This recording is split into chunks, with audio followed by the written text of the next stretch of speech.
ఈరోజు నేను చేసిన వీడియో చాలా తప్పుగా మాట్లాడాను.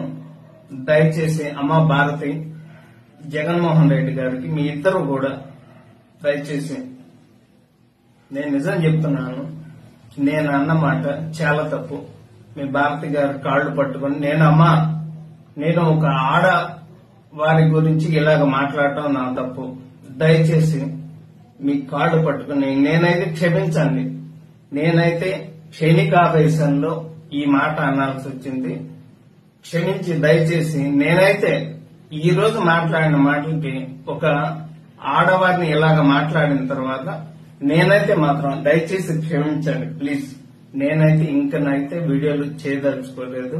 నేను చేసిన పొరపాటు జీవితంలో ఇంకా నేనైతే చేయదలుచుకోలేదు. అమ్మ క్షమించు భారతి గారు, దయచేసి.